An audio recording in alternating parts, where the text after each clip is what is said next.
बिस्मिल्लाहिर्रहमानिर्रहीम।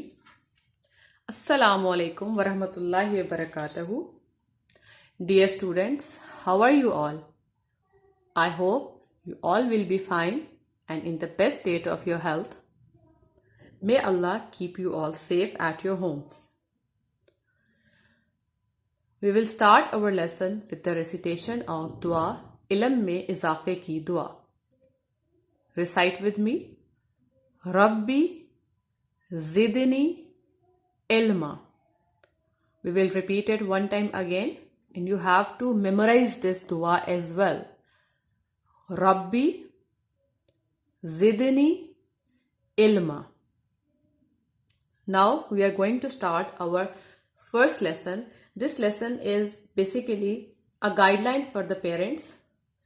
How can they help their children who have just started their school? And unluckily, due to the corona pandemic, all the schools and academies got shut down suddenly. And now these preschoolers who have just started their school are at their homes. So this video will help the parents or the tutors who are teaching the students of playgroup. The age group is about 3 years to 4 years or 3 years to 3.5 years. This lesson is about the development of writing skill in the students. The most highest expectation, or you can say the most common expectation of the parents whose kids have just started the school. If your first kid or second kid have just started the school, so you expect your child to start writing, and this is the achievement for you and your child as well. So as per the schools are closed, now I'm telling you that how can you do this practice of developing the writing at homes. First, you have to keep in your mind that writing skill, to develop the writing skill, like to develop the writing in the preschoolers, is not the way you start them tracing on some alphabets, some numbers or haruf tahajji. No. In this way, yes, they will be able to write after a few months or within a year. But there is another very easy practice in this. In that way, you can develop the writing of your preschoolers without doing the tracing. You just tell them how to write. Basically, it is not the requirement that tell your child how to write A, then how to write B, then how to write C. Yes, you have to guide the shape of these letters later on. But your main target should be how to write. So we will do our video on how to write.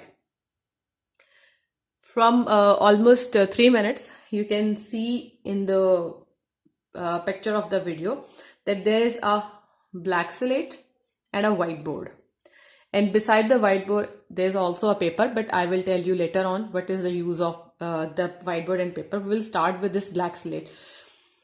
Now I will switch the language just for the reason that you people may understand. आप लोग समझ सकें. बहुत सारे parents ऐसे होते हैं घर में जिनको नहीं अच्छे तरीके से समझ आती. अगर हम बिल्कुल इंग्लिश में बात करें तो मैं अपनी इस वीडियो को अब उर्दू में कंटिन्यू करूँगी. और स्टूडेंट्स जब स्कूल आते हैं तो definitely we prefer to speak in English with them so that वो इस लैंग्वेज को भी अपने साथ फेमिलियर हो सके और डेवलप कर लें. ओके. ब्लैक स्लेट ये एक ट्रेडिशनल स्लेट है, इसको आप कहते हैं. बहुत पहले स्कूल्स में इसका इस्तेमाल हुआ करता था. अब इसका कोई रिवाज स्कूलों में नहीं है, लेकिन प्ले ग्रुप के स्टूडेंट्स को हम अपने स्कूल में ब्लैक स्लेट के साथ ही शुरू करवाते हैं. उनके स्टेशनरी पैक में ये स्लेट मौजूद होती है. उसके साथ ये चॉक्स हैं. अभी मेरे पास सिर्फ वाइट ही अवेलेबल हैं, बट कलर्ड चॉक्स भी यूज होते हैं, स्लेटी भी यूज होती है. स्लेट के साथ जिन लोगों ने देखा होगा वो फेमिलियर होंगे इस चीज से. इसको यूज करने का मकसद ये है कि अगर आप इसकी सरफेस पे हाथ फेरें तो आप फील करेंगे कि ये रगड़ वाली सरफेस है, फ्रिक्शन है, स्मूथ नहीं है. जैसे व्हाइट बोर्ड है, ये स्मूथ सरफेस है, तो ये फ्रिक्शन वाली है. बच्चा अगर अपनी लिखाई स्टार्ट करने के लिए किसी ऐसी सरफेस पे लिखना शुरू करेगा जिसमें फ्रिक्शन हो, रगड़ हो, तो वो उसको बहुत ज्यादा हेल्प करती है उसकी राइटिंग को जल्दी डेवलप करने में. ठीक है. आपने सबसे पहले ये करना है, अपने बच्चे को अपने साथ बिठाइए, स्लेट लें, चॉक या पेन, स्लेटी जो भी आपके पास अवेलेबल है आपने ली है उसको लें, और आपने बच्चे को कहना है. अब जब आप बच्चे के साथ इंस्ट्रक्ट करेंगे, उसको गाइड करेंगे, तो आपका मीडियम इंग्लिश होना चाहिए, क्योंकि ये हम सबकी ख्वाहिश है कि हमारे बच्चों की जो स्पोकन इंग्लिश है वो बहुत अच्छी होनी चाहिए. सो while talking with your students, while talking with your child, you will say hold this chalk, give them the piece of chalk, and if you feel that कि आपका जो बच्चा है वो चॉक की होल्डिंग ठीक नहीं कर रहा, जब आप उसको चॉक होल्ड करवाते हैं तो वो उसको होल्ड करने के लिए वो ऐसे होल्ड करता है या उसकी होल्डिंग इस तरह से पीछे से है जो कि प्रॉपर नहीं है, तो आपने उसको सही होल्डिंग के लिए पेंसिल या चॉक पकड़ाना है। वो बार बार आपकी होल्डिंग सही नहीं कर रहा, तो आप उसकी होल्डिंग को सपोर्ट करेंगे। होल्डिंग को सपोर्ट करने का तरीका ये है कि आप उसको चॉक होल्ड करवाएं, उसको कहें ऐसे पकड़ने के लिए कहें, लिखने से पहले उसका हाथ यहाँ रखें, देन आप उसको यहाँ से होल्ड कर लें। जो ये जगह होती है, जो रिस्ट का ये पार्ट है, आपने यहाँ से हैंड होल्डिंग करनी होती है। जैसे आपने देखा होगा, शायद आपने खुद भी ये प्रैक्टिस की हो, कि हम अक्सर अपने बच्चों को जब टीचर्स या मदर्स लिखवा रहे होते हैं तो वो समटाइम बच्चे का हाथ पकड़ लेते हैं और वो उसका हाथ पकड़ के उसको लिखवाते हैं। तो वो हाथ बेसिकली यहाँ से नहीं पकड़ा जाता बल्कि इस जगह से पकड़ा जाता है। इसका रीजन भी हम डिस्कस करेंगे कि हमने यहाँ से क्यों पकड़ा। And what will you say to your child? First, you will do it yourself. Draw the straight line. You will ask your child. You will do it practically in front of your child. उस बच्चे के सामने आप खुद करेंगे. Draw the straight line. Draw the straight line. Draw a straight line. Draw a straight line. ये आपकी practice है. ये आपका फर्स्ट स्टेप है राइटिंग डेवलप करने के लिए. सबसे ईजी है स्ट्रेट लाइन ड्रॉ करना, इसलिए हमने इसको फर्स्ट में रखा. और आप ये कह सकते हैं इसका पर्पज ये है कि बच्चा लिखने वाले टूल से, ये बच्चे के लिए टूल है, चॉक है, पेंसिल है, क्रेयॉन है, मार्कर है, जो भी है उसके लिए एक हथियार है जिससे वो पहले फेमिलियर नहीं था, यानी वो उसका इस्तेमाल पहले नहीं करता था. जैसे छुरी का इस्तेमाल होता है, सिखाया जाता है बच्चों को. बच्चे छोटे होते हैं, उसके हाथ में नाइफ नहीं देते, सिजर्स नहीं देते, सिजर्स यूज करना सिखाया जाता है, नाइफ यूज करना सिखाया जाता है, मैच बॉक्स लाइटर्स को यूज करना सिखाया जाता है.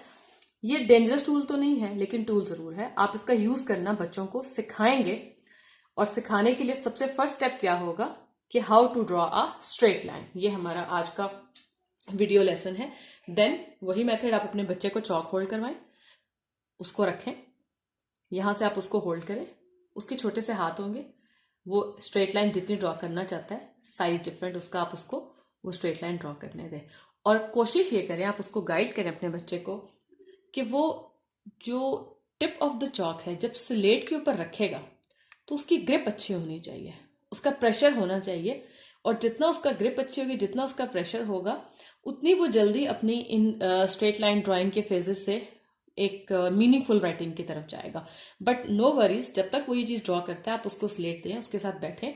बच्चों के टेंशन स्पैन्स बहुत ज्यादा नहीं होते, अगर वो 1 मिनट भी एक्टिविटी कर लेते हैं तो बहुत ज्यादा. ऐसा नहीं है कि आप समझें कहें कि स्ट्रेट लाइन तो ये तो कोई बात ही नहीं है, तो कुछ भी नहीं है करने के लिए, तो ये तो वो 1 दिन में कर लेगा. नहीं, हो सकता है वो 2-3 दिन लगाए, माइट भी कुछ बच्चे 1 दिन में भी इस चीज से, इस एक्टिविटी से लर्न कर लेते हैं, उनको स्ट्रेट लाइन ड्रॉ करना आ जाता है, वो ड्रॉ करना शुरू कर देते हैं स्ट्रेट लाइन. तो आपने इसी तरह से इस प्रैक्टिस को फॉलो करना है जब तक आपका बच्चा इंटरेस्ट से इसको करता रहेगा. अगर आपको कलर्ड चॉक्स अवेलेबल हों तो वो ज़्यादा अच्छी बात है, बच्चे डिफरेंट कलर से वर्क करना पसंद करते हैं. व्हाइट बोर्ड, अगर आपको ब्लैक स्लेट नहीं भी अवेलेबल तो इतना बड़ा इशू नहीं है, आप यही काम व्हाइट बोर्ड पे भी कर सकते हैं. बच्चे को मार्कर होल्ड करवाएं, ज़रूरत महसूस करते हैं तो उसको यहाँ से सहारा दे दें, थोड़ा सा सपोर्ट करें उसको. स्ट्रेट लाइन ड्रॉ करवाएं, स्ट्रेट लाइन ड्रॉ करवाएं, जिस तरह वो मर्जी ड्रॉ करना चाहता है ड्रॉ करें स्ट्रेट लाइन, जैसे वो ड्रॉ करना चाहता है उसको ड्रॉ करने दें. जब आपका बच्चा थोड़ा सा इसमें स्किलफुल होने लगे, उसको स्ट्रेट लाइन ड्रॉ करने में वो उसको मज़ा भी आएगा. जब वो ड्रॉ करने लग जाएगा, शुरू में वो थोड़ा सा परेशान भी होगा, उसकी जो टिप की जो ग्रिप है सरफेस के ऊपर, चाहे वो व्हाइट बोर्ड है या वो स्लेट है, वो इतनी अच्छी नहीं होगी. तो ये कोई परेशानी वाली बात नहीं है. ऐसा होता है जब स्टार्टिंग में हम कोई भी चीज़, कोई भी टूल हम नया यूज़ करते हैं तो हम उसके यूज़ में कॉन्फिडेंट नहीं होते. तो ये उसी चीज़ का इफेक्ट होता है कि हमारा बच्चा अब इस टूल के यूज़ में, यानी इस मार्कर या इस चॉक को यूज़ करने में कॉन्फिडेंट नहीं है, इसलिए वो उसकी टिप को नहीं करा. जब वो ऐसा कॉन्फिडेंट होता जाएगा तो वो उसकी टिप को बड़ी अच्छी ग्रिप देना शुरू कर देगा सरफेस पे. उसके कॉन्फिडेंट होने में आपका बहुत रोल होगा. अगर आप उसको एनकरेज करेंगे, अप्रिशिएट करेंगे और उसके साथ इस प्रैक्टिस को करेंगे, उसको डिस्करेज नहीं करेंगे, डांटेंगे नहीं, कुछ भी ऐसा नहीं करेंगे, तो वो बहुत जल्दी इसके यूज़ में कॉन्फिडेंट हो जाएगा और वो समझेगा कि ये तो कोई इतनी मुश्किल बात नहीं, मैं कर सकता हूँ. आप व्हाइट बोर्ड पर भी ये प्रैक्टिस कर सकते हैं अपने बच्चों के साथ. और इसी तरह से अगर आपके पास चॉक और स्लेट भी नहीं है, व्हाइट बोर्ड भी नहीं है, तो आप यही काम पेपर पर भी कर सकते हैं अपने बच्चों के साथ. आप सिंपल एक पेपर का पीस लें, ठीक है, और क्रेयॉन्स ले लें, क्रेयॉन्स अगर आपके पास नहीं है तो पेंसिल कलर्स ले लें। अगर पेंसिल कलर्स भी नहीं है तो आप सिंपल पेंसिल ले लें, इससे कोई फर्क नहीं पड़ता। ये क्रेयॉन्स और कलर सिर्फ इसलिए इस्तेमाल किए जाते हैं कि बच्चों को अच्छा लगता है कलर्स, कलरफुल, उनकी एज है, वो इस तरह सी चीज़ों से जो है वो पसंद करते हैं, लव करते हैं कि वो कलरफुल में करें। अब ज़्यादा प्रेफरेबल तो ये है कि आप कि 4 क्रेयॉन्स को ले लें, आपकी मर्जी, एक जैसे कलर्स ले लें, डिफरेंट डिफरेंट कलर्स ले लें। आप उनको इस तरह रबर बैंड से करके ये करते हैं। ये आपने ऑलमोस्ट समझ लें एक बोर्ड मार्कर की डायमीटर की एक चीज़ बना दी, थोड़ी मोटी होगी। बच्चे की ग्रिप इस पे आसानी से होगी, उसको इजीली होल्ड कर लेगा। ठीक है, अगर आपका बच्चा समझते हैं उसके हैंड्स छोटे छोटे से हैं, आप 3 क्रेयॉन्स का कर लें। ठीक है, उनको रबर बैंड से टाई करते, ये उसको होल्ड करवाएं, वो इजीली इनको होल्ड करेगा। ये 2 नीचे होंगे, इसके ऊपर उसकी ये वाली फिंगर आ जाएगी, इसको वो ऊपर रख लेगा और ऐसे वो होल्ड करेगा। देन आप उसको बोलेंगे ड्रॉ द स्ट्रेट लाइन। ठीक है, ड्रॉ द स्ट्रेट लाइन। आप इस तरह से उसके साथ ये एक्टिविटी रफ पेपर्स के ऊपर कर सकते हैं। ये चीज़ भी उसकी राइटिंग इनिशिएट करने में, यानी कि मीनिंगफुल राइटिंग इनिशिएट करने में उसको ये चीज़ बहुत ज़्यादा हेल्पफुल होगी। अब यहाँ पर आपने देखा कि हमने इन चीज़ों को यूज़ किया कि बच्चे अपनी राइटिंग को इनिशिएट कैसे कर सकते हैं। तो ये छोटे से बिल्कुल एक सिंपल सा मेथड है कि बच्चे अपनी राइटिंग को इनिशिएट करेंगे। बच्चे के हाथ को यहाँ से जब आप होल्ड करते हैं, मैंने आपको बताया कि जब आप हैंड होल्डिंग करेंगे बच्चे की, अगर आपको करनी पड़ती है, आप यहाँ से होल्ड करेंगे तो उसमें बच्चे का कोई कमाल नहीं होगा, वो फिर आप लिख रहे हैं। छोटे बच्चों की जो ये वाला मस्कुलर एरिया होता है, जो उनकी कलाई होती है, अगर आप देखें तो वो बहुत ज़्यादा सॉफ्ट होती है, बहुत सॉफ्ट होती है। वो सॉफ्ट इसलिए होती है कि अभी उनके मसल्स डेवलप हो रहे होते हैं, डेवलप नहीं होते। अगर आप किसी बड़े बच्चे को देखेंगे, बड़ों को देखें, तो उनकी जो ये मसल्स होते हैं कलाई के, हाथ के, ये हार्ड होते हैं क्योंकि उनके मस्कुलर डेवलपमेंट कंप्लीट हो चुकी होती है। और बच्चे को पेंसिल ग्रिप में जो प्रॉब्लम आती है, जो डिफिकल्टी आती है, उसको जो लिखने में डिफिकल्टीज आ रही हैं, तो वो इस वजह से आ रही होती हैं कि उनकी मस्कुलर डेवलपमेंट अभी कंप्लीट नहीं होती, और ये वक्त के साथ कंप्लीट होती है। ये नेचुरल है, हर बच्चे के साथ होता है। जैसे जैसे उसकी मस्कुलर डेवलपमेंट बेटर होती जाती है, उतनी उसकी राइटिंग पे जो ग्रिप है वो बेहतर होती जाती है। ये थोड़ा सा टाइम टेकिंग प्रोसेस होता है क्योंकि ये नेचुरल प्रोसेस है। आप ये नहीं कर सकते कि आप एक दिन में उसको 1000 लाइन स्ट्रेट ड्रॉ करवा दें कि उसकी मस्कुलर डेवलपमेंट हो जाएगी, नहीं। हर चीज़ को ग्रेजुअली करेंगे तो वो होगी। जैसे आप कोई भी और एक्सरसाइज करते हैं तो ऐसा नहीं होता कि आप पूरे महीने की एक्सरसाइज एक ही दिन कर लें तो आपको उसका रिजल्ट मिल जाएगा, नहीं। डेली आपको बताया जाता है कि आपने डेली 15 मिनट्स या डेली आपने 10 मिनट्स एक्सरसाइज करनी है। तो सेम ऐसे ही है, बच्चे के इंटरेस्ट लेवल तक आपने उसको स्ट्रेट लाइन्स ड्रॉ करवानी है। जो भी मेथड आप यूज़ करें, या आप उसकी वेरिएशन के लिए तीनों मेथड्स को यूज़ करेंगे तो वो कर लेगा। अगर आपका बच्चा 1 से 1.5 मिनट या 2 मिनट बैठता है तो ये अचीवमेंट है, इसका माइलस्टोन है, ये बहुत टाइम बैठ लिया उसने, उसके इतने ही अटेंशन स्पैन होते हैं। अब हम डिस्कस करेंगे एक छोटी सी सिंपल सी एक्सरसाइज कि other than pencil grip, pencils के हम क्या एक और एक्सरसाइज कर सकते हैं कि जो हमारे बच्चे हैं उनकी ये मस्कुलर डेवलपमेंट थोड़ी सी फास्ट हो जाए और उनको इस चीज़ में हेल्प और सपोर्ट मिले। उसके लिए हम यूज़ करेंगे एक मैट, सिंपल टेबल मैट है जो डाइनिंग टेबल्स पे आजकल ज़्यादा कॉमन ये मिल जाता है। आपने इस मैट के साथ करना ये है, बच्चे के साथ पहले आप खुद करेंगे तो बच्चा आपको इमिटेट करेगा, कॉपी करता है बच्चा, ठीक है। तो आप उसको खुद करके दिखाएंगे, आप उसके सामने 2-3 बार करेंगे तो उसका खुद दिल करता है कि मैं इसको करूं। इसको फोल्ड करना है आपने ऐसे, ठीक है। ये फोल्डिंग, आपने फोल्डिंग इस तरह से आपने बच्चे को बताना है। ये देखें, अगर आप फिंगर्स की मूवमेंट को देखें तो ये देखें, फिंगर्स की हेल्प से आपने इस मैट को फोल्ड करते जाना है, ठीक है। आपकी ग्रिप अच्छी है, आप इसको बहुत अच्छे से फोल्ड कर सकते हैं। फोल्डिंग के बाद ये अनफोल्ड होकर वापस ठीक हो जाता है। तो ये आप अपने बच्चे को दें कि वो फोल्ड करे, जितनी देर वो करना चाहता है, जितना सा वो करता है। कुछ बच्चे पूरा कर लेते हैं, बार बार करना चाहते हैं, कुछ जल्दी गिव अप कर देते हैं। वो जितना भी करता है तो आप उसकी अचीवमेंट पर उसको अप्रिशिएट करें। स्टार, कलरफुल स्टार्स बच्चे लाइक करते हैं, स्टार दे दें। क्लैपिंग से बच्चे खुश होते हैं। माशाल्लाह का वर्ड इंट्रोड्यूस करवाएं बच्चों के साथ। जब बच्चा कर ले तो आप उसको बोलें माशाल्लाह, वेल डन, बहुत अच्छा किया आपने। उसको बताएं माशाल्लाह का क्या मतलब होता है, ठीक है। Very good, wonderful, awesome, you did a great job. इस तरह से आप उनको कोई भी चीज़ कर सकते हैं। फिर जब आप फोल्डिंग ऑफ मैट करेंगे तो वो डिफरेंट अपनी इन्वायरमेंट से चीज़ें ढूंढकर उनको खुद भी फोल्डिंग करना और इस तरह से करना स्टार्ट कर देंगे। ये बच्चों की हैबिट होती है, ठीक है। ये बहुत ईजी एक्सरसाइज है और ये बहुत ज़्यादा one of the most helpful आप इसको कह सकते हैं कि बच्चे की पेंसिल ग्रिप डेवलप करने और राइटिंग डेवलप करने में हेल्पफुल होती है।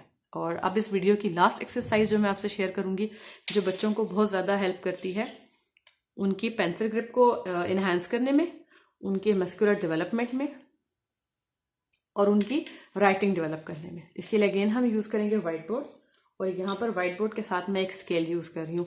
यहाँ पर आपके साथ मैं सारे वो टूल्स शेयर कर रही हूँ जो टूल्स घर में इजीली अवेलेबल हो सकते हैं। अगर हम स्कूल्स की बात करें तो स्कूल्स में इन सारे कामों के लिए प्रॉपर टूल्स मौजूद होते हैं। जैसे जो अभी मैं एक्सरसाइज बता रही हूँ जो ये स्केल की मदद से करने के लिए, उसके लिए प्रॉपर मेटल इंसेट्स के नाम से एक टूल होता है। जो डिफरेंट किस्म के मेटल इंसेट्स होते हैं वो स्कूल में मौजूद होते हैं, लेकिन जाहिर बात है वो चीज़ें घरों में किसी तौर से भी अवेलेबल नहीं हो सकती। अगर पैराडामिक ना भी हो तो आप वो चीज़ें घरों में नहीं रख सकते।